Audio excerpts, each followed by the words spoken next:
ታስሬም ነበር ተገርፌም ያለው በወንጌል ምክንያት ኑሮ ያለ እርሱ ጉዳት ነው ከእርሱ ጋር ግን ደስታ የመልካም ሁሉ መሰረት ይመስገን የኛ ጌታ።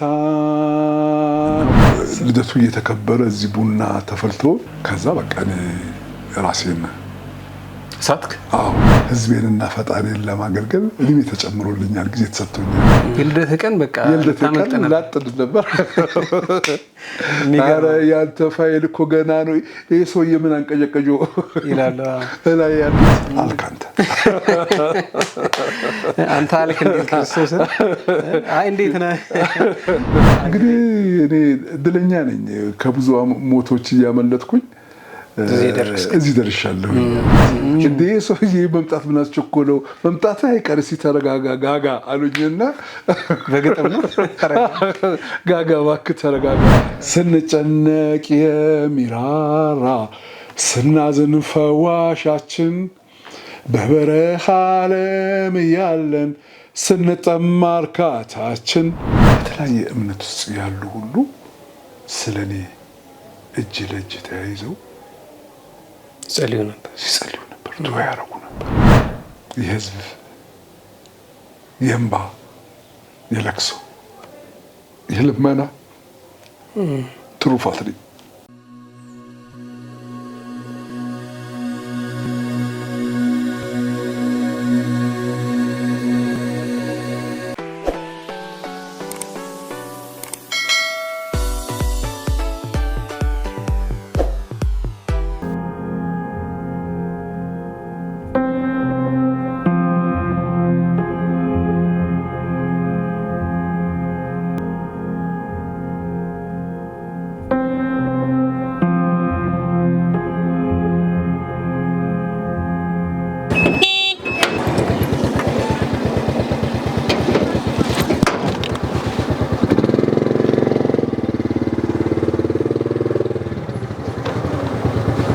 ሰላም ነው። የፈለገኝ ሰው አለ እንዴ? አስረቀች የፈለገኝ ሰው አለ?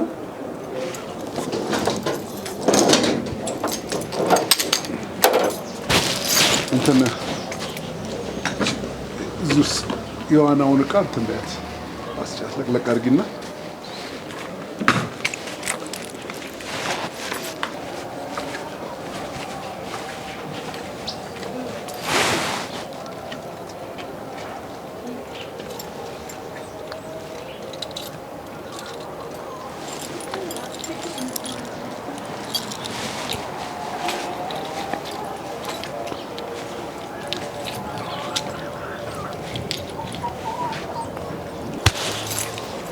አስናቀች ምክበል እንዴ? ሰው መጣ።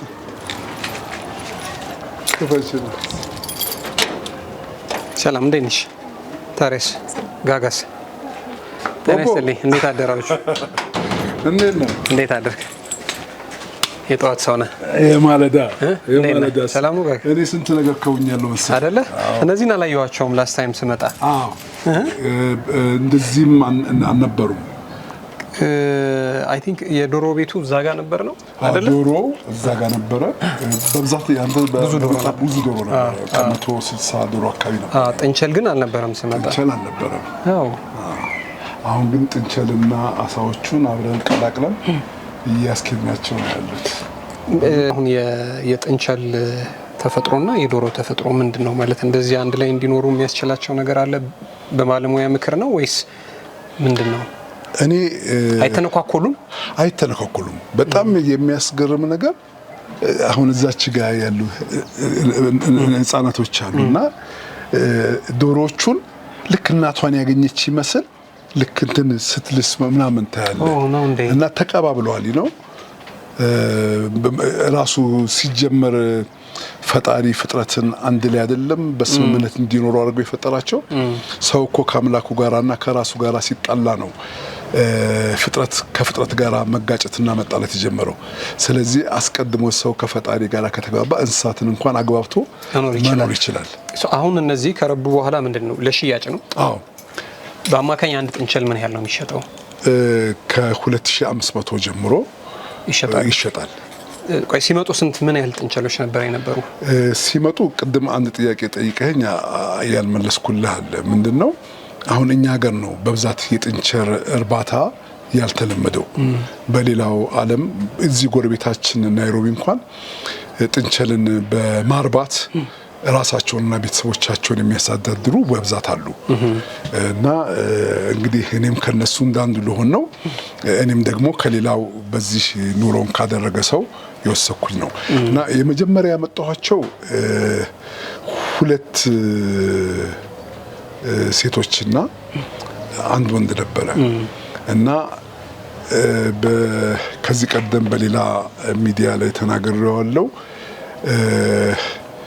መጀመሪያ የተወለዱት 2 ሴት 2ቱም በብዛት ወልደው እኔም ለሙያው እንግዳ ስለነበርኩኝ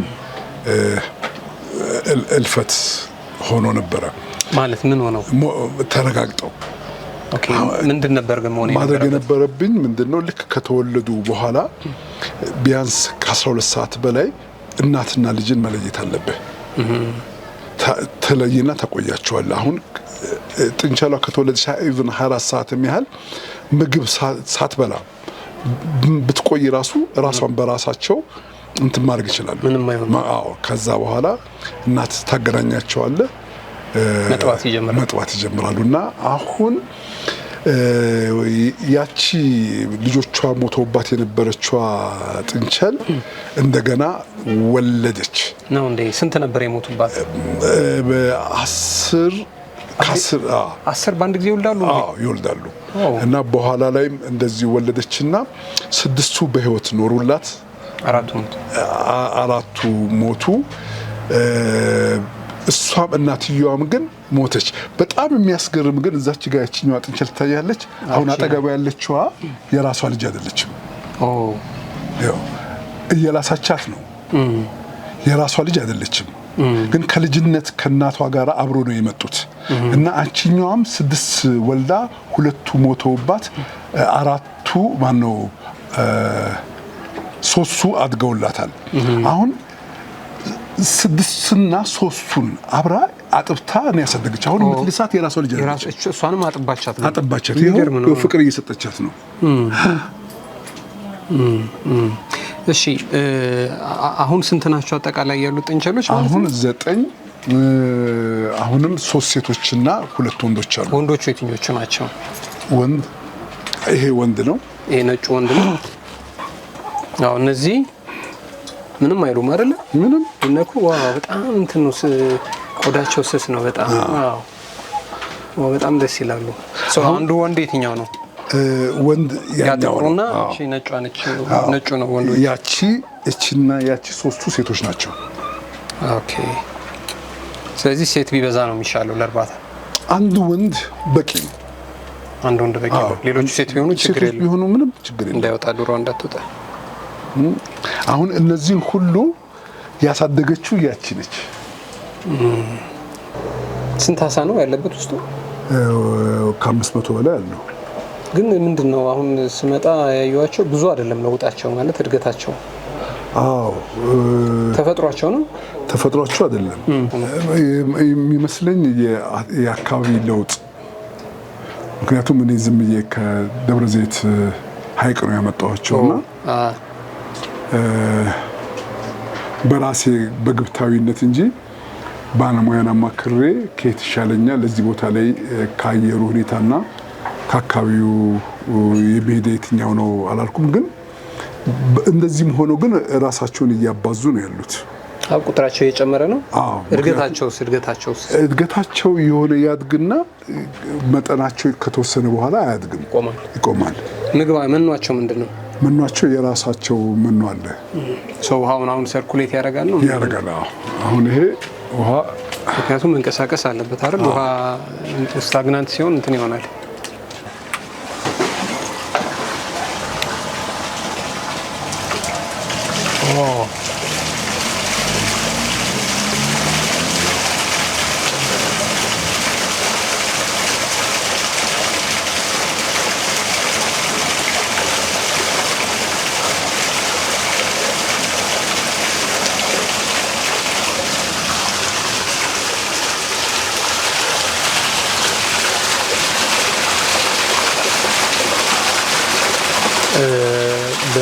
በፀሐይ ሰዓት ማለት ነው። አሁን ይሄ ፋውንቴኑ እንትን ሲያደርግ ያቀዘቅዘው። ግቢው በእርግጥ ቀዝቃዛ ነው የሚመስለው። ግቢው ቀዝቃዛ ነው።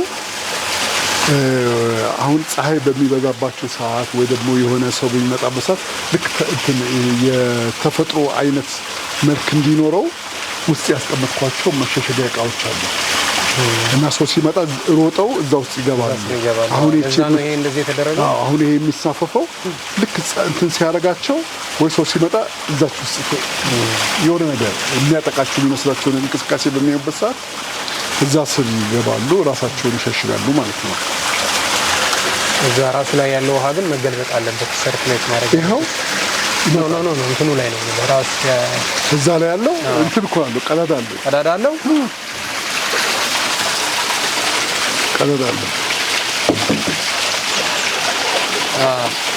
ገባኛ።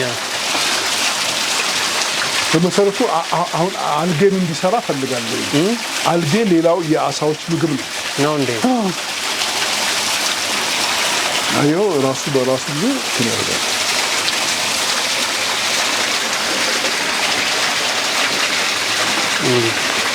አይ ቆንጆ ነው። ቆንጆ የከተማ ግብርና ነው ያስከው።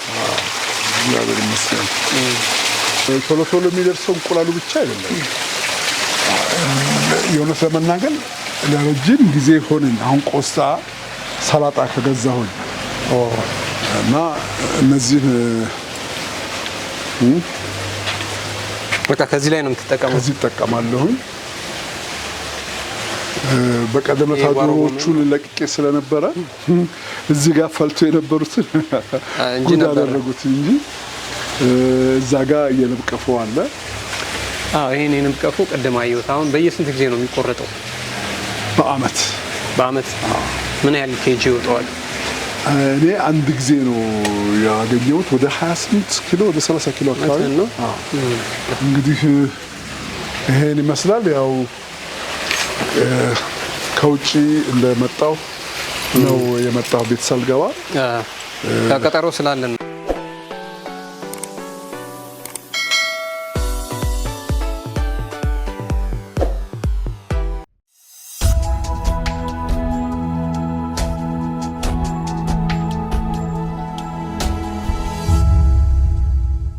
ይሁን ምንም ነገር ሳትል ማታ የተበደርካትን ብሬን አምጣ። ለማራይተዋል እንደሚሰፋት ልብስ እጥፍ አድርጌ እኮ ነው ያስቀመጥኩት። እኔ ህልም አይቻለኛ። እኔ እኮ ያየሁትን ጠባይ ለምቺ እስቲ ልብ ብለክ አቶ ሙክረን አልመስለም? አዋጭ ቁርጥ መላኩ ነው ነው በኔ ብር ቦርጫሙ ቴሌቪዥን ወደ ፍላት ሊቀየር። ይሄን ቴሌቪዥን ለሷ አድርስላት። እሺ መዝናኛችንን ገዛል። ልትወጣ ተዘጋጀህ? ቀጠሮ አለህ ነው? አዎ ቀጠሮ አለኝ። በጣም የምወደውና የማከብረው ዶክተር ፍርዳ ወቀማሙ ይባላል።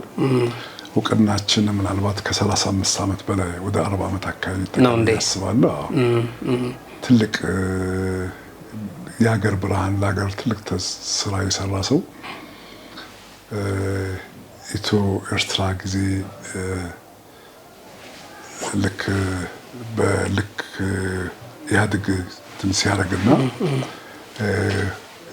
ሻዕቢያ ደግሞ ምጽዋን ሲቆጣጠር እዛ የነበረ ሰው በጣም የሚያስገርም ነገር ሌሎች ሐኪሞችን ሌሎችም ጥለው ሲሄዱ ፔሸንቶችን ጥዬ አልሄድም ብሎ እስከ መጨረሻው ድረስ ከህመምተኞቹ ጋር የቆየ ሰው የዛ ቆይታ ያሳለፈውን ታሪክ በመዘክር መጽሐፉን ያስመርቃልና ወደዛ ለመሄድ ነው። እዛ እንግዲህ ዛሬ ያው በዋናነት የተገናኘ ነው በአዲስ ስራ በአዲስ እንቅስቃሴ መምጣትህን ተከትሎ ነው። እግረ መንገዳችንን ነው ቤት ውስጥም ደግሞ ስንመጣ የዕለት ከዕለት ኑረትህን ለማየት የቻልነውና ታረባለህ፣ ዶሮ ታረባለህ፣ ጥንቸል ታረባለህ፣ አሳ እርባታም አለ፣ ንብ እርባታም አለና የከተማ ገበሬ ሆነሃል። የጓሮ አትክልት አለ። የጓሮ አትክልት አለ፣ የከተማ ገበሬ ሆነሃል። ሸጋ ነው። እንግዲህ በጣም ብዙ ጊዜ ብዙ ማስታወቂያዎችንም ምናምኖችንም ስትሰራ ሁልጊዜ የምትለው ነገር አለ። ለሁለተኛ ጊዜ ድል ተሰጥቶኝ የምኖር ሰው ነኝ የምትላለና ደግሞ እግረ መንገዳችንንም ግልጽ እንድናደርገው ነው ያ ጉዳይ ተመልሶ አሁን ጋጋ ድጋሚ ታመመ ባካችሁ አወጡለት እናግዘው የሚል ነገር እየተነሳ ነውና በዋናነት እነዚህን ሁለቱም ነገሮች ነው እንደው ግልጽ አድርገን ለአድማጭ ተመልካቾቻችን ልናደርስ የወደድ ነውና አሁን በምን አይነት ሁኔታ ላይ ነህ? በሽታ ሀገር ሽቷል ለመምሄ ነበረ ወይስ እንደው ዝም ብሎ ባለፍ ገደም የተወራ የጠላት ወሬ ነው? ያ የጠላት ወሬ ነው አይደለም። አንዳንዱ መጽሐፍ ሲናገር አንዳንዶች በቅንነት አንዳንዶች ደግሞ እኔ ላይ ስራት ለማብዛት ግን በዚህም ሆነ በዚህ ይልና ሐዋርያው ወንጌል ስለሚሰበክ ደስ ይለኛል ይላልና አንዳንዶች በቅንነት ነው፣ አንዳንዶች ደግሞ ያው ፍራንክ ሊሰሩበት ነው። ምክንያቱም የእውነት በታመንኩበት ሰዓት ጭራ ቀጥለውለት ቀንድ አብቅለውለት ህመሜን ወደቀን ተሰበረን ሞተን አይነት ብዙ አይነት ነገር ተብሎና ያሁኑ ከሁለቱም ነው። አንዳንዱ በቅንነት ነው፣ አንዳንዱ ደግሞ ዝም ብሎ ሳንቲም ሊሰራ ነው። ስለዚህ ጥያቄው መልስ የሚሆነው ጤነኛ ነኝ አልታመምኩም ነው። እግዚአብሔር ይመስገን። የእውነት ለመናገር ወደ ኢንተርቪው ከመግባታችን በፊት ዝም ብዬ ደረትን አይ ነበርና ጊዜ የሚለውን ነገር ያው እንግዲህ ለሁሉ ጊዜ ያለው አይደለም እንዲል ቃሉ ነው እንዲል ቃሉ እና እግዚአብሔር ይመስገን። እና ጊዜ በጣም አስገራሚ ነገር ነው። ዝክረ ጋጋ አይገርምም? ዛሬ ይህን ጊዜ ይህንን እኮ ስራ እሱ ቢኖር ኖሮ ይሰራ ነበረ በሚያስብል ሁኔታ ውስጥ አልፌ ዛሬ እድሜ ፈጣሪ ጨምሮልኝ በትክክል ለማለት ሳይሆን በትክክል ከሚወደኝ ህዝብ ጋራ እንደገና በስራ ለመገናኘት ፈጣሪ እድል ፋንታ ጊዜ ስለሰጠኝ የጊዜ ባለቤት የሆነውን እግዚአብሔርን እጅግ አድርጌ አመሰግናለሁ። ጊዜም ብቻ ሳይሆን በዚህ ዘመን ውስጥ ያለው ከህፃን እስከ አዋቂ ከትንሽ እስከ ትልቁ ድረስ በእኔ ጉዳይ ላይ ኮንሰርንድ ሆነው አሁን በጤንነቴ አገግሜ እና እየገገምኩ ባሉበት ሰዓት ወዳጆቼን በዙሪያዬ ሀዘን የተሰማቸውን የደነገጡትን ብዙዎች ከመላው ዓለም ደውለው አነጋግረውኛልና በእናንተ ጸሎት በፈጣሪ እርዳታ እድሜ ተጨምሮልኝ ጊዜ ተሰጥቶኝ ጊዜ ሚዲያ አይደለም እና ፈጣሪ ጊዜ ሰጥቶኛል። እንደገና ከእናንተ ጋር አብሬ ልቆይ ፈጣሪ በሰጠኝ መክሊት ህዝቤንና ፈጣሪን ለማገልገል እድሜ ተጨምሮልኛል፣ ጊዜ ተሰጥቶኛል። ሸጋ ነው፣ በጣም ሸጋ ነው። ስለዚህ አሁን ጤነኛ ነኝ፣ ምንም የተወራው ነገር ውሸት ነው። ያው እንዳልከው ሁሉ ሰው፣ ሁሉ ተዋናይ፣ ሁሉ ባለሙያተኛ የራሱ አድናቂ ያለው አይደል? የራሱ ቤተሰብ አለው እና ያንተም አድናቂዎች ያ ጉዳይ ትንሽ ውዝግብ ፈጥሮ ስለነበር እሱን ሳላነሳ እንዳላልፍ ፈልጌ ነው እንጂ አሁን በሙሉ ጤንነት ላይ ያለው እንግዲህ ጠዋት የተገናኘ ነው ዋና ደርሳ ስትመጣ ነው አይደለም? በዛ ላይ ቤት ውስጥም ጉድ ትላለህ። እውነት ነው። ደግሞ አሁን ደግሞ አዲስ ስራ ጀመርኩ እያልክ ነው። ስለዚህ በሙሉ ጤንነት ነው ያለው። አንጻራዊ ነው። አሁንም አንጻራዊ ነው። የተወራውን ያህል አይደለም ማለት ነው። የተወራውን ያህል አይደለም። ምናልባት መነሻ ይሆናቸዋል ብዬ የማስበው ቼክአፕ አደርጋለሁ በየጊዜው ምርመራ እና ሕክምና አለኝ። አሁንም ወስዳቸው የተለያዩ መድኃኒቶች አሉ። ሌላው ደግሞ የምነግርህ ነገር ውሃ ዋና የምዋኘው አንዱ የትራፒ ነው፣ የሕክምናው አካል ነው። ለዚህ ነው ለዛ ነው ሁሌ የምትሄደው። ቀን በቀን ትሄዳለህ? የሆነ ነገር ካልገጠመኝ አንዳንድ ጊዜ ድካም ካልተሰማኝ በስተቀር ወይ የተለያየ ማህበራዊ ጉዳይ የግል ጉዳይ ካልገጠመኝ በስተቀር በየቀኑ እሄዳለሁኝ። በየቀኑ ትሄዳለህ? አዎ። ይህንን እድል ያመቻችልኝን ደግሞ ሂልተኖችን በጣም ሂልተኖች ናቸው። ማመስገን ትችላለህ። ስፖንሰር ነው። ስፖንሰር ነው። እንኳን አደረጉ። ሂልተን በጣም እንኳን አደረጉ። እንግዲህ እንዳልኩ ቅድም በዋነኝነት የተገናኘ ነው በአዲስ ስራ ወደ ህዝብ መምጣትን ተያይዞ ነው። ግን ከዛ በፊት ዝም ብሎ አንድ ሁለት ጥያቄዎች ላንሳ ብዬ ነው። አይ ቲንክ እንግዲህ አመት የሆነው አይሆነው አላውቅም። እዚህ ቤት እኔም ነበርኩኝ። አድናቂዎች ደግሞ አሁን መጣውበት ያልከው ስራ ሲሰራ የነበሩ የክሩ ሜምበርስ እኔን ጨምሮ እዚህ ሰርፕራይዝ ተደርገህ ነበር ልደት አይደለ? አሁንና እሱ ልደት ላይ እንግዲህ ያኔ ፈቃድህም ስላልጠየኩኝ ልደቱ ተቀምጧል ሳይለቀቅ አለ። ኖርማል ይለቀቅ ህዝብየው የምትል ከሆነ ከነ ዝግጅቱ ነው ያለው። አዎ ተው እንጂ የተቀረጸው አለ። አዎ የተቀረጸው ብቻ ነው ወይስ? አይ እንዳለ ዝግጅቱ ሙሉ አለ። አይ ሂድ ህዝብየው ካልክ እንግዲህ የሚቀጥለው ልደት ሲመጣ አንድ ላይ አድርገን እንለቀዋለን። እሺ አይ ነው ምንም ችግር የለውም። አዎ እና ያኔ አንዲት ነገር ስታወራ ነበር የሆነ ልደትህን ከዛ በፊት የነበረ ልደትህን ሰዎች እንዲ ሰርፕራይዝ ሊያደርጉ ፈልገው የዛን ቀን ህይወትህ ልታልፍ ጫፍ ደርሳ እንደነበረ በቡና ሲያፈሉ ይሁን ምናምን አሮን ነው እሱን ተናግረህ ነበር። እሱ አጋጣሚ ምንድነው? በጣም የሚያስገርመው ሰኔ 27 ቀን ነው የኔ ልደት ቀንና ሰኔ 27 ነው እናንተ አብራቸው ሰርፕራይዝ ያደርጋችሁኝና ያለፈው አመት ልደቴን በማከብርበት ሰዓት በአጋጣሚ ሳይሆን ሆስፒታል ተኝቼ ነበር። እንደገና ጳውሎስ ሆስፒታል የሐሞት ጠጠር ማውጣት ነበረብኝና እዛ ያገዙኝ የረዱኝ የተንከባከቡኝ ሐኪሞች ለምን የጋጋ ልደት አናከብርለትም ብለው መተው እዚህ ልደቴን ሲያከብሩ ጭስ አሁንም ይሄ የመተንፈሻ አካሌ ላይ ለመጣዋቂያ አሁን ቤት ውስጥ ኦክሲጅን አለ፣ የምወስዳቸው መድኃኒቶች አሉ። አሁንም ከጭስ ከአካባቢ መራቅ እንዳለብኝ አላቅም እና ልደቱ እየተከበረ እዚህ ቡና ተፈልቶ ጭሱ ሲጨስ ከዛ በቃ እኔ ራሴን ሳትክ። አዎ እና በቃ በጣም ጥሩነቱን የሕክምና ባለሙያዎች አብሮኝ በመኖራቸው ምክንያት ቤት ውስጥ ያለውን ኦክሲጅን አድርገውልኝ ምናምን እንደገና የልደት ቀን በቃ ታመልጥ ነበር። ኧረ ያንተ ፋይል እኮ ገና ነው ይሄ ሰውዬ ምን አንቀጨቀጨው ይላል ላይ ያሉት እንዴ ሰውዬ መምጣት ምን አስቸኮለው መምጣት አይቀር ሲተረጋጋ ጋጋ አሉኝና በግጥም ነው ጋጋ እባክህ ተረጋጋ እንዴ መምጣት አይቀርም ፈጣሪ የሰጠ ባንተ ያስቀመጠው ተልኳልና እሱ ፈጽመ እና አሉኝና መለሱኝ። እንግዲህ እኔ እድለኛ ነኝ ከብዙ ሞቶች እያመለጥኩኝ እዚህ ደርሻለሁ። ሸጋ ነው እንግዲህ ያን ሁሉ መትረፍ እንደገና ትልቅ ትንሹም እዚህ መጥቶ ልደትን ሲያከብር ደግሞ የዛን ጊዜ ስትዘምር አየሁ። ታገለግላለህ ትዘምራለህ ነው ምንድነው?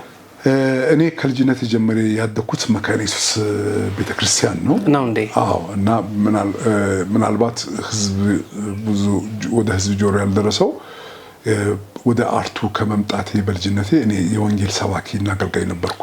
ታገለግል ነበር? ወንጌል ተሰብክ ነበር? የወንጌል ሰባኪ ነበርኩ። ያውም በእኛ ጊዜ የነጻነት ጊዜ አልነበረም። ወንጌል ይከለከል። ወንጌል መጽሐፍ ቅዱስን ይዞ መሄድ በደርግ ሰባዎቹ ላይ እግዚአብሔር ይመስገን ማለት እንደ ፋራነት የሚቆጠርበት ጊዜ ነበር እና ታስሬም ነበር ተገርፌም ያለው በወንጌል ምክንያት እና በጣም የማይገርምህ 79 ዓመተ ምህረት እኔ አዲስ ዓለም እስር ቤት ነበርኩኝ እና በጣም በሚያስገርም ሁኔታ የዛን ጊዜ ደግሞ የደርግ መንግስት ምን ብሎ ነበረ? የሃይማኖት ነጻነት ሰጥቻለሁ እያለ ከምዕራቡ ዓለም ጋር ወዳጅነትን ለመመስረት የሚሯሯጥበት ጊዜ ነበር። በዛን ጊዜ ነው እኔ ታስሬ ነበረው አዲስ ዓለም ታስሬ የሚያስገርም ነገር መታሰሬን እዚህ አዲስ አበባ ያለ ወዳጅ ዘመድ አያውቅም። የታሰርኩት በሌሊት ነው። ወንድና ሴት አንድ ክፍል ውስጥ ነው ታስረን የነበረው። በጊዜው ዱላም ነበረ፣ ቅጥቀጣ ነበረ እና በስንተኛው ቀን የዛን ዘመን ምናልባት አንተ እንኳን የደረስክበት አይመስለኝም።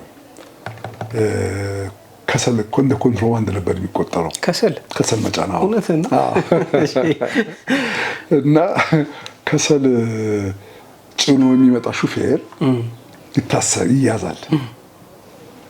ይያዝና ኮንትሮባንድ ተብሎ በጊዜው የነበሩ አብዮት ጥበቃዎች፣ በጊዜው ህግ አስፈጻሚዎች በስህተት ሌላ ክፍል ማሰር ሲገባቸው እኔ የታሰርኩበት ክፍል አመጡት እና አመጡት።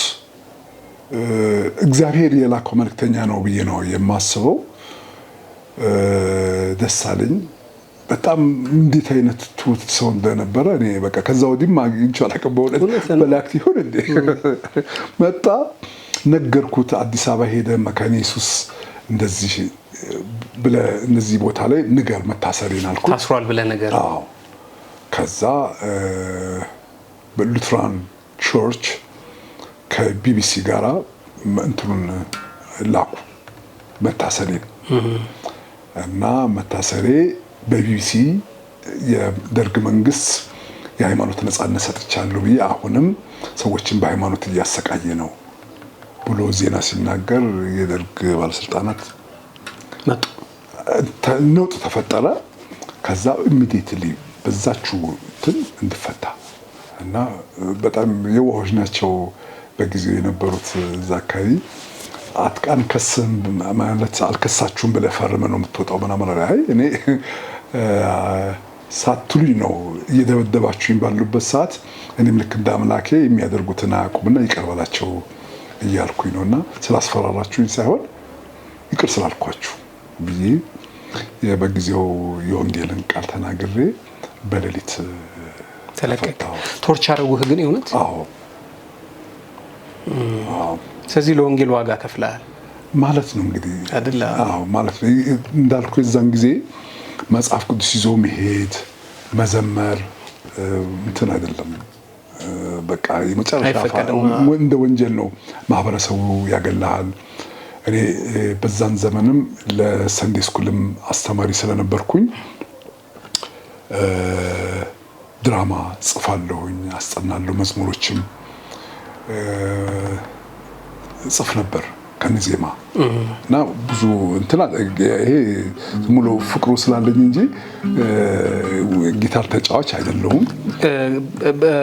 ግን ትዘምራለህ። የዛን ቀንም የተወሰነ ስላየው ለራስም ቢሆን ለራሴም እንደዚህ ቂርቆስ መካነ ኢየሱስ ጥቂት መዝሙሮች ያሉኝ ስንት መዝሙር እንደሆነ አላስታውስም። እና የመጀመሪያ ሲመሰረት በእኔ መዝሙር ነው ኳየር። እውነትህን ነው። ለምን አንሰማውም ታዲያ? ማስታወስ ከባድ ነው። እንደው ዝም ብሎ አሁን ጋጋን ሰው በትወና ነው የሚያውቀው። እውነት ነው። ደግሞ በአምልኮ እስኪ ድምጹን በሰማ ነው የሚል ሰው አይጠፋምና ሌላ ዕለት የራሴ መዝሙር ከጌታ ቃል ሲወጣ ተራራ ይሆናል ሜዳ፣ ጨለማው ብርሃን ይሆናል። ቆይ እስኪ ከጌታ ቃል ሲወጣ ተራራ ይሆናል ሜዳ በስሙ ጠፍቷል። እሱ ኦኬ። ሌላ እስቲ ዝምና ሌላ ኑሮ ያለ ጌታ ታክቶኝ ኃጢአቴም አስመርሮኝ ወደ ኢየሱሴ ብመለስ የሱ ደግነት ማርኮኝ በድል ጎዳና ብገባ ፍቅሩን ነፍሴን ቢገዛ ግንባሬን ለጠላት ላልሰጥ ቃል ገባሁኝ ለጌታ በመከራና በጭንቀቴ ሁሉ ጌታን አመልከዋለው። ኑሮ ያለ እርሱ ጉዳት ነው፣ ከእርሱ ጋር ግን ደስታ።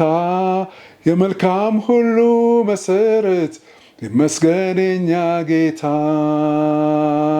ስንጨነቅ የሚራራ ስናዝን ፈዋሻችን፣ በበረሃ ዓለም እያለን ስንጠማ እርካታችን።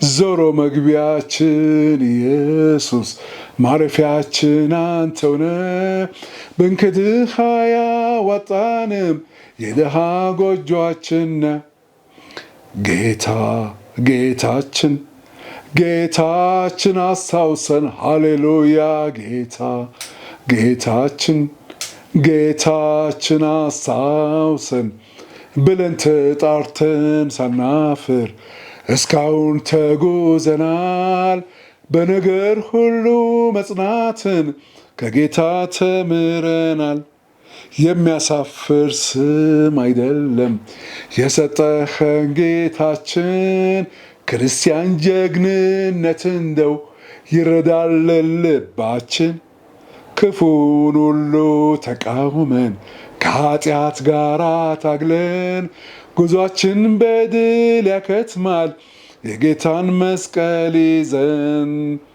ክብር ክብር ሃሌሉያ ክብር ክብር ሃሌሉያ የነፍሳት ሁሉ ምስጋና ዙፋንህን ይክበበው በቸርነት ተገርሟል በልጅ ዋጀኸው ምን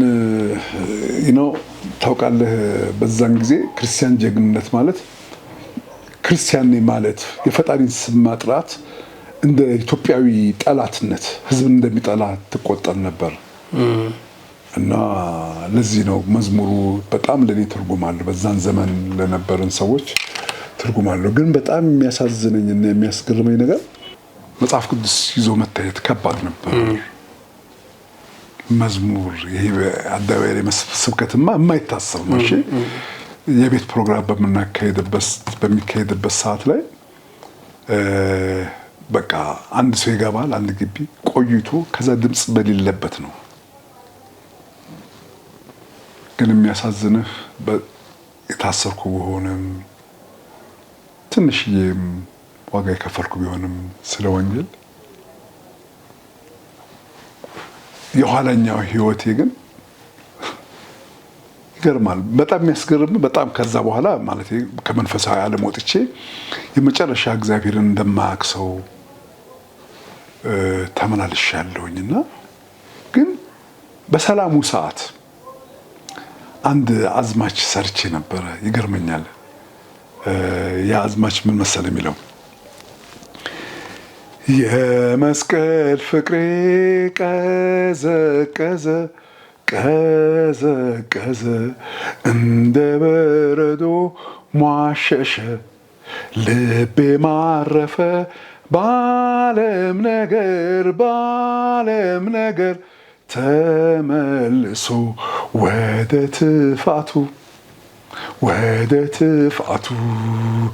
ይህን መዝሙር በዛን ጊዜ ለምን እንደጻፍኩት አላውቅም አይገርምም በጣም መንፈሳዊ ነገር ውስጥ በጣም እግዚአብሔር ነገር የምጠማበት ለወንጌል የምሮጥበት በእግሬ በሳምንት 2 ቀን ከመርካቶ ሳሪስ በእግሬ እየሄድኩ መጽሐፍ ቅዱስ አስተምራለሁ ሰባዎቹ ላይ ብዙ ጥቁር አንበሳ ሆስፒታል ሰፊ የሆነ ከወንጌል ጋር የተያዘ ትልቅ ታሪክ አለኝ የዛን ዘመን ሜዲካል ስኩል ተማሪዎች በጣም እኔን ነርሲንግ ስኩል በደም ያስታውሳሉ ተበትኖ የነበረው ነርሲንግ ስኩል ፌሎሺፕ በጊዜ ቆቆምኩት ልጅ ነኝ ግን ትልቁ እግዚአብሔር በልጁ ግን ትልልቅ ነገሮችን ያደርግ ነበርና በሰላማዊ ህይወት ውስጥ ያለው ይሄን መዝሙር ዘመርኩኝ እና አሁን መለስ ቢሳስብ ትንቢት የተናገርኩ ይመስለኛል የእውነት ደግሞ የመስቀል ፍቅር ቀዝቅዞብኝ የጌታ ነገር ጠፍቶብኝ እግዚአብሔርን እንደማያውቅ ሰው በሱስ ራሴን ከሱስ ጋር ኢየሱስ ባሪያ አርጌ ለረጅም ዓመታት ተመላለሻለሁ ግን ይሄ ምሕረቱና ቸርነቱ የዘላለም የሆነው አምላክ ደግመህ ተመለስ እድል ሰጠኝ ግን ደግሞ ሌላው ከሰበኳቸው ስብከቶች የመጨረሻ ስብከቶችን ማረሰው አጂባር ወርልድ ቪዥን የሰበኳት ስብከት ነች 81 ዓመተ ምህረት መጨረሻ ስብከቴ መዝሙረ ዳዊት 23ን እግዚአብሔር እረኛዬ ነው የሚያሳጣኝ የለም፣ በለመለመ መስክ ያሳድረኛል፣ በዕረፍት ውኃ ዘንድ ይመራኛል፣ ነፍሴን መለሳት፣ ስለ ስሙ ሲል በጽድቅ መንገድ መራኝ፣ በሞት ጥላ መካከል እንኳን ብሄድ አንተ ከኔ ጋር ነህና ክፉን አልፈራም፣ በትርና ምርኩዝ እነርሱ ያጽናኑኛል። በፊቴ ገበታን አዘጋጀህልኝ፣ በጠላቶቼ ፊት ለፊት ራሴን በዘይት ቀባህ፣ ጽዋዬም የተረፈ ነው። ቸርነትና ምሕረት በሕይወቴ ዘመን ሁሉ ይከተሉኛል የሚለውን ቃል ነው የሰበኩትና ምሕረትና ቸርነት በሕይወቴ ዘመን ሁሉ ይከተሉኛል ብዬ ሰብኬ የእውነት ደግሞ ተከትሎኝ አምላክ እንደገና ወደ ራሱ መልሶኝ እንደገና በገናዬን እንዳነሳ ከሰቀልኩበት ረድቶኝ ከኢትዮጵያ ሕዝብ ጋራ በአርቱ ደግሞ እኔ በአዲስ ሕይወት ምዕራፍ ተከሰትኩኝ። በእውነት አንድ ጸሎት ጸልይ ነበር። እንግዲህ መንፈሳዊ ያርጌውም ከሆነ አላውቅም። ምንድነው ስሜ በጣም ገኖ ጋጋ በሚባልበት ሰዓትና በጣም ብዙ ጭብጨባዎች ሚዲያዎች ሁሉ ስለኔ በሚያወሩበት ሰዓት እርካታ አልነበረኝም። ምን ብዬ ነበር? እግዚአብሔር ሆይ ይሄ ዝናና ክብር ስም መነሳት አንተን መግለጥ ካልቻለ አንተን ማሳየት ካልቻልኩኝ እኔ ብቻ ምን ይሰራልኛል? እና እባክህን እለው ነበርና በጣም ነበር ሸጋ ነው። እንደዛ ማሰብ ምንም ክፋት የለውም። ያው ብዙዎቻችን ሰዎች እንታበያለን አይደለም፣ እንረሳለን። በጣም የብዙ ሰዎች ታሪክ እናውቃለን አይደለም። ዝናና ጨብጨባ ሲመጣ በጣም በብዙ የሚታበዩ አምላካችንን የምንረሳ ብዙዎች ነን። ትከሻችንም ያንን መሸከም ያቀተውና ምንሰበራለን። ማነው ገጣሚው እንዳለው ነው፣ ዝና ዘነዘና ነው በስርዓቱ መጠቀም ካልቻልክና እንደሱ ብሎ መጸለዩ ያንተን የልብ ብርታት ነው፣ ለአምላክ ያለን ፍቅር ነው የሚያሳየው። ደግሞ አገዘኝ እንጂ አገዛል። እሱ ነው ደግሞ ነገር ተማማለገ ምናልባት እንዳትወድቅም ምልህ ምንም አሁን እኔን የሚያቀኝ ሰው እንደ ዝነኛ ሰው እግሬን በእግሬ ላይ ሰቅዬ የሆነ እንትን አይደለም። ምክንያቱም በቃ ተራ ሰው ነኝ። እግዚአብሔር አምላክ ሊያነሳኝ ስለወደደ ሞገስ ስለሆነኝ የእጆቼን ስራ ስለባረከልኝ በቃ ተቀባይነት እንዳገኝ ስላደረገኝ እንጂ ከሱ ስለተቀበልኩት እንጂ ከኔ የሆነ ነገር አንዳች ነገር ስለሌለ ከምታቀኝ ጊዜ ጀምሮ በሽም በዚህ ቁበት ላይ ተወጥሬባል አቃለሁ እንዴ እንደሱ እንኳን የለም። ካሜራማኑ ምን እንደሚል አላውቅም። ይልቅ እሱ ረጅም ጊዜ ወዳጅ ስለነበር አክቹዋሊ ያው እሱም ያው ላንተ ያለውን ክብር አውቃለሁ። እንግዲህ አሁን ይሄ ሁሉ ዘመን ሄደ፣ ይሄ ሁሉ ዘመን መጣ። ያልከውም በተመልካች ልብ ውስጥ የማይወጣ ስራ ነበረ ስሬት። ደራሲውም ዳይሬክተሩም ተዋናዮቹም ልዩ ስለነበራችሁ እንዳይረሳ ሆኖ እስካሁን አለ አይደለም። ከዛ ከስምህ ቀድሞ ጋጋ ስምህን ተክቶታል። እሰየው ነው። አሁን ደግሞ በአዲስ ስራ በአዲስ የህይወት ምዕራፍ መጣው እያልከው እንግዲህ ከዛ ጊዜ በኋላ በጣም ብዙ ታሪኮች አሉ፣ ያው ተነግረው የማያልቁ። አሁን ምንድነው ሰሞኑን እንግዲህ አንዳንድ ማስታወቂያዎች እያየን ነው። በአዲስ ስራ መጣው እያልክ ነው። እሱን እንድትነግረን ነው። መቼም ያው ለሁሉ ጊዜ ያለው ጊዜ ለዛ ነው በነገራችን ላይ እኛም ጊዜ ያልነው ያው አንተ ጊዜን ስለደጋገምክ ነው አይደል? ሁሉ በጊዜ መሀል አይደል የተቀነበበው፣ በጊዜ ሰርክል ውስጥ ነው ሁሉ ያለው አይደለም። ደግሞ ቃሉም ጊዜ ለኩሉ ይላል አይደል? የሚጥል የሚያነሳው ጊዜ ነው። እውነት ነው። የሰው ጀግና የለውም፣ የጊዜ ነው። ከጊዜ መቀጠል ይችላል። እውነት ነው። እና የእውነት ለመናገር ያለፍኩበት የህይወት ጎዳና ተመልሶ ከህዝብ ጋር ያገናኘኛል፣ በህይወት እኖራለሁ የሚያስብል አልነበረም። ይህ ደግሞ በባለሙያዎችም ለኢትዮጵያ ህዝብም የታወቀ ነው።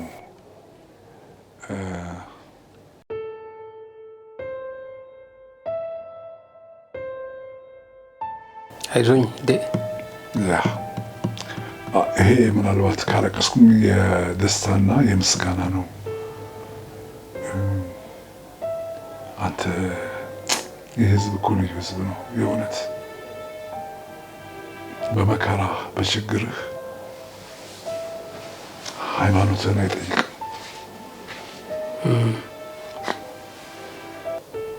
እና ይገርማል። ትልቅ የሃይማኖት አባቶች ኡስታዞች በሙስሊሙ በኦርቶዶክስ ትልቅ አባቶች በፕሮቴስታንቱ ፓስተሩ ነቢዩ የምትላቸው ጠቅላላ ኢቭን ኤቲስ እግዚአብሔር የለም የሚለው በተለያየ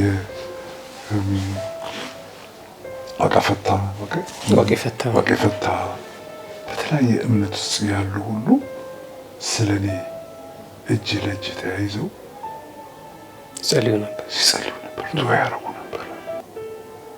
ፈጣሪ ደግሞ የኛ መጽሐፍ ሲናገር ስጋ ለባሽ ሁሉ ዳንተ ይጮሃል ነው የሚለውና ፈጣሪ የስጋ ለባሽን ሁሉ ጩኸት ይሰማል። እኔ የህዝብ የእንባ የለቅሶ የልመና ትሩፋት ነኝ።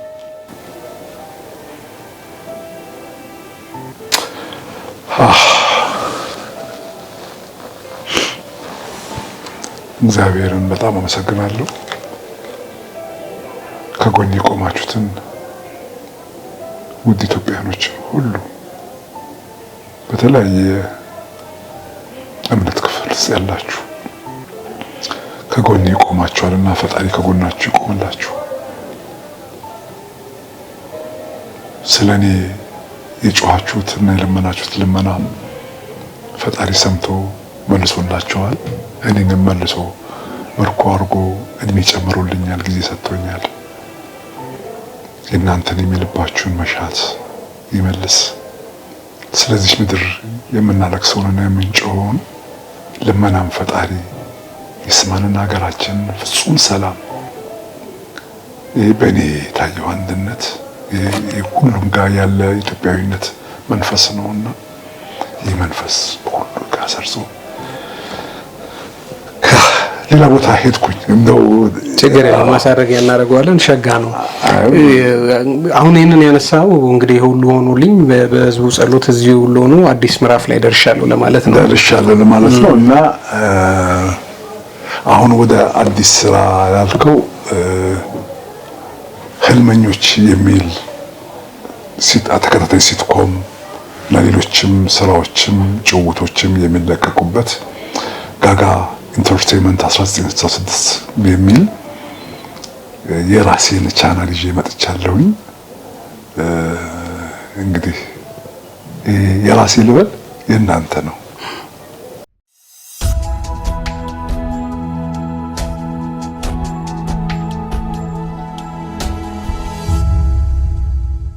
ይሁን ምንም ነገር ሳትል ማታ የተበደርካትን ብሬን አምጣ። ለማናይተዋል እንደሚሰፋት ልብስ እጥፍ አድርጌ እኮ ነው ያስቀመጥኩት። ላለው ተጨመረለት። አቶ መኩሪያ ይኖራሉ?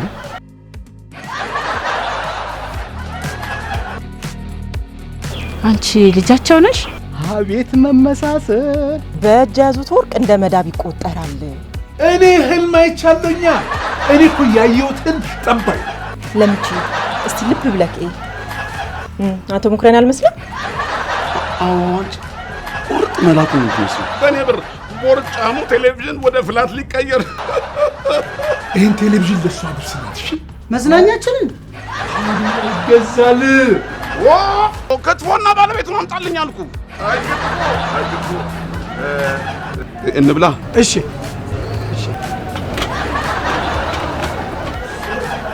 ለማ እንቁላል አዘነው እንዴ? አዎ እንቁላል አዘ።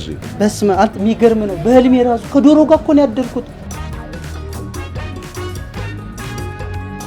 ብዙ አትቆይና ካርገሽ መለሳትም እንዴ?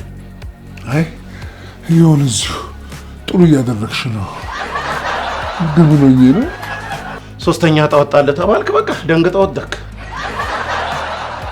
አይም እንደ ልብሴን ቁምጣ አስመስሎ የሴቶች ታይት አስመስሎ እንደዚህ አጥብቆ ካንሶኮ ባይሆን ኖሮ ምን እንደሚያደርገው ታውቃለህ? አደፍርስ ደራሲው ማን ነበር? አዎ የባህሉ ግርማ መጽሐፍ ነው። የማ ግርማ? አንተ ግን የምር ታነባለህ እንዴ? ጭንቅላትህ በጣም እያደገ ነው እንዴ። በሚስት አባረረኝ የነበርኩ ሰውዬ አንተ ነህ? ይሄ ድልሽ እንዳመልጥሽ ቁራጪ ስላት ነበር አይደል? አይ ተስፋ ቁረጭ ተስፋ ቁረጭ እያለ ነበር ሲከተለኝ የነበረው። እና ቆረጥሽ? አይ አልቆረጥኩም። ቆርጠሻል።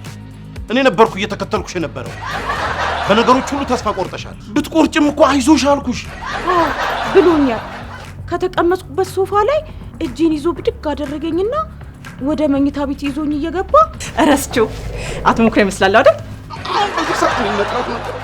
አሁን ይሄ ወሬ መቋረጥ አለበት። በቃሽ፣ ዝም በይ። በቃ ሄደን እናርዳቸውን እንገራቸው። ያው እኔ እናንተ አይደለሁ የእናንተ እንደሆንኩኝ ደግሞ አሳይታችሁኛል እኮ እናንተ ውዶች። ፈጣሪ ይባርካችሁ እና በራሴ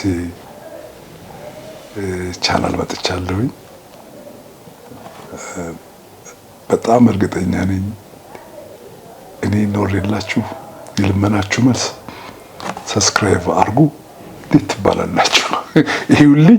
አረ ኖሮ ባየን እንኳን ወደ ስራ መንገድ ላይ ስንቀሳቀስ ያየኝ እንኳን ፈጣሪ ወደ ስራ መለሰ የዱዓችን መልስ የጸሎታችን መልስ ነው የሚሉኝና እንግዲህ ስራዎችን እዩ፣ አስተያየታችሁን እቀበላለሁኝ፣ ድጋፋችሁ አይለየኝም።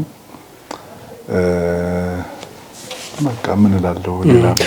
ስለዚህ አሁን አዲስ ሲትኮም ጀምራችሁ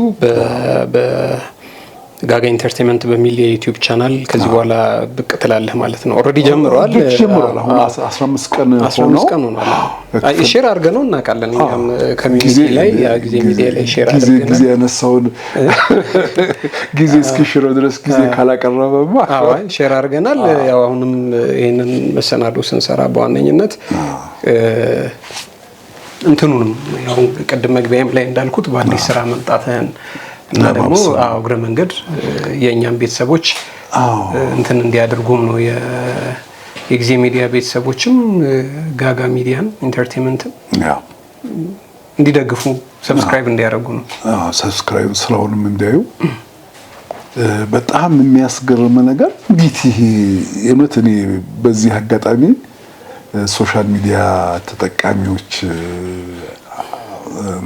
አሁን ይሄኛው ጣቢያ ነው የማልለው ኤፍኤሞች የኔ የራሴን ዩቲዩብ ከፍቼ መምጣቴን የራሳቸው አድርገው አሁን ከትልቁ ከጌጡ ተመስገን ፔጅ ጭምር ጋጋኮ ከተሻለው በኋላ መጣ የሚለውን ነገር እባካችሁ ሰብስክራይብ አድርጉ እንደዚህ ብለው ሲሉ እኔ ምን አይነት እድለኛ ነኝ በእውነት እንደው ፈጣሪ ምህረት ስላደረገልኝ እንጂ እና በዚህ አጋጣሚ እኔ አላቅም። እኔ ያው መተወን እንጂ ብዙ ቃላት መናገር አልችልም እና ግን አመሰግናለሁ ነው የምለው ሁላችሁንም እና ጊዜንም አመሰግናለሁ። ጊዜ ማለት ጊዜ ነው የጊዜን ፈጣሪ ነው። ጊዜ ሚዲያንም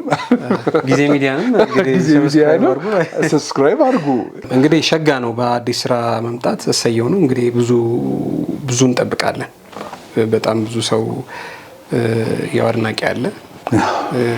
በአዲስ መልክ ከረጅም ጊዜ በኋላ መመለስም አንድ ነገር ነው፣ ማየትም አይደለም አሁንና አሁን ደግሞ በተሻለ ፐርፎርማንስ በተሻለ ስራ ያው አጠገብ ባልተለመደ ገጸ ባህሪ አይ ቲንክ የቲማችሁም አወቃቀር ሸጋ ነው በጣም እንግዲህ ያው ዳዲን ጨምሮ ረጅም ጊዜ ኤክስፒሪየንስ ነው በጽሁፉም ላይ ስራውም ላይ ዳይሬክቲንጉም ኤዲቲንጉም ላይ እና እንግዲህ እነ ኤልያስም አሉ ምናምን ስለዚህ ሸጋ ነገር እንጠብቃለን። እሰየው ነው። እንደው ግን ከማጠቃለሌ በፊት ጠዋት ስንገናኝ መግቢያችን ላይ ስንገናኝ ከዋና ስትመጣ ሳይ ውሎ ምን ይመስላል? የመጨረሻ ጥያቄ ነው። የጋጋ ውሎ እንዴት ነው? እሺ የጋጋ ውሎ ሁሉ ቀን ማለዳ ከ10 ሰዓት ተኩል እስከ 11 ሰዓት ነው ጉዳይ እነቃለሁ። ስለቃ ንቅት ነው። በፈለኩ ሰዓት ለተኛ በዛን ሰዓት ቀጥታ የማደርገው እንበረከካለሁ። አሃዱ ብዬ በጸሎት ቀኔን ከአምላኬ ጋር ቆይታ ጊዜ ያደርጋለሁኝ። ከዛ መጽሐፍ ቅዱሴን አጠናለሁኝ። መብራት ከሌለ የድምፅ ኦዲዮ በመጽሐፍ ቅዱስ ሙሉ አለኝ። እሱን እሰማለሁኝ። እሱን ከጨረስኩኝ በኋላ አንዳንድ ጥቅስ ቲክቶክ ላይ እለጥፋለሁኝ በየቀኑ ልቤን የተነካበትንና ለኔ አስተማሪ የሆነውን ነገር። ከዛ መድኃኒት ወስዳለሁኝ። መወስዳቸው መድኃኒቶች አሉ። ሌሊት ነው እንግዲህ የሚጀምረው። ከዛ ይሄንን ከጨረስኩኝ በኋላ አንድ 15 ደቂቃ 20 ደቂቃ አልጋዬ ስር ትንሽ የሰውነት እንቅስቃሴ ያደርጋለሁኝ። በዛ መካከል ልጅቷ ትመጣለች፣ የፈላ ውሃ ታመጣልኛለች። አንድ ብርጭቆ የፈላ ውሃ ጠጣለሁኝ። አገልጋይህን ማለት ነው? የምትረዳኝን። አዎ አገልጋይሽ። አዎ። እና የምትረዳኝን ልጅ እሱን ከጠጣሁኝ በኋላ ትንሽ ቆይቼ አሁንም የተቀሩት መድኃኒቶች የወሰድኩኝ ወደ 2 ሰዓት ተኩል አካባቢ ሲሆን ሌላ ጉዳይ ከሌለኝ ቁርሴን የተመረጡ ምግቦችን ሆነ ማለት የተመረጡ ስል በሕክምና ከጤና አንጻር አሁን ለጊዜው እንጀራ አልበላም። እነዚህ ስንዴ ዘሮችን አልበላም። አትክልቶችን እሱን እንትራረግና ወጣለሁኝ። አስቀድማ ልጆችን ማለት የምትረዳኝ ልጅ ለነሱ ለጥንቸሎቹ ለምግባቸው ምናምን ሰጣታ ስለምትቆየኝ ሰው ሰራተኛ በሌለኝ ሰዓት ራሴ ወጥቼ የሚገባቸውን አድርጌ አሳዎቼን እንደምናደራችሁ ዶሮዎቼንም ጥንቸሉንም ሁሉንም ከቃኘው በኋላ ወደ ዋና እሄዳለሁኝ። ዋና እሄድና አንዳንድ ጊዜ መጽሐፍቴን ይዤ ከዋኘሁ በኋላ ፀሐይ ላይ ትንሽ መጽሐፍ አነባለሁኝ። ከዛ ስቲሜ ምናምን ወስድና ወደ ቤት እመጣለሁኝ። አሁንም ይሄ ዋናው የማይዘነፉት ፕሮግራሞች ነው። ከዛ መጽሐፍቶችን እያነበብኩኝ ወደ 8 ሰዓት አካባቢ ምግቤን እመገባለሁ። ያው የተለመደው አትክልቴን ነው። ከዛ እስከ ምሽት ድረስ በመጽሐፍ ማንበብና ሶሻል ሚዲያ ላይ እንደዚህ ትምህርቶችን ምናምን እከታተላለሁኝ። አልበላም። ከዛ በኋላ በማግስቱ ነው ከምግብ ጋር የምገናኘው። በቀን ስንቴ ነው የምትበላው? ሁለቴ ብቻ ነው የምትበላው። ስለዚህ ውሎ ይሄ ነው። ከሰዓት ፕሮግራም ካለ ትወጣለህ። የጠዋቱ ግን ቋሚ ፕሮግራም እሰየው ነው። የተለየ ነገር ጠዋት የሚሄድባቸው ከሌለ በስተቀር ግን የዋናዬን ፕሮግራም ወደ ምሽት አደርገዋለሁኝ። ስለዚህ ዋና ፊሽ ነኝ እያልክ ነው? አልክ አንተ አልክ እንዴ? ክርስቶስ አይ እንዴት ነህ? እንግዲህ በዚህ ይሄን ሁሉ ጊዜ ዋና ነጋ ጠባ በቀን የምትሄድ ከሆነ ፍስሐ የሚለውን ስም እንሰጥና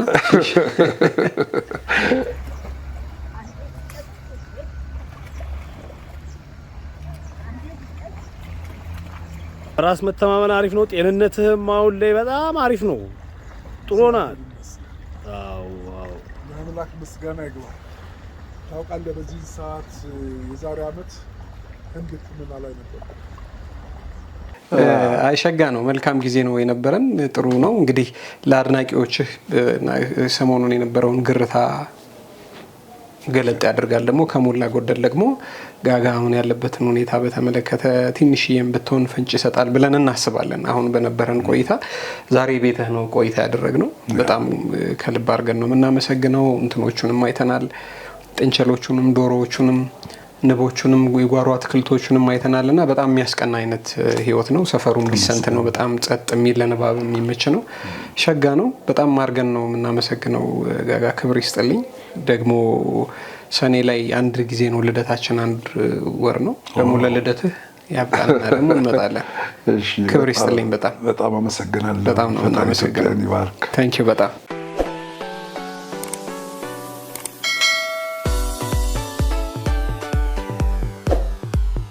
የተወደዳችሁና የተከበራችሁ የጊዜ ሚዲያ ቤተሰቦች እንግዲህ ዛሬ በአርቲስት ሰለሞን ጋጋ ታሼ ቤት ሰለሞን ታሼ ጋጋ ያው ጋጋ ቀድሞ ነው ቤቱ ያደረግነው ቆይታ ይሄንን ይመስላል። ሰሞኑን ማህበራዊ ሚዲያ ላይ የነበረ ውዝግብ ነበረ። ታሟል፣ እንደገና ገርሽቶበታል የሚሉ እነሱን ጉዳዮችና ደግሞ አሁን በአዲስ ስራ ወደ ህዝብ መምጣቱን በተመለከተ ምክንያት አድርገን ነው ቤቱ የተገኘ ነው። ለዛሬ የነበረን ቆይታ ይሄንን ይመስል ነበር። አብራችሁን ስለቆያችሁ እጅግ በጣም ከልብ አድርገን ነው የምናመሰግነው። ስለተከታተላችሁን ክበሩልን። ሁሌ እንደምንመኝላችሁ በያላችሁበት የዓለም ጫፍ በያላችሁበት የሀገር ጥግ ሁሉ ክፉ ሳይነካችሁ ደግ ሳያልፋችሁ ትከርሙ ዘንድ ወደድን። እናመሰግናለን። ክበሩልን።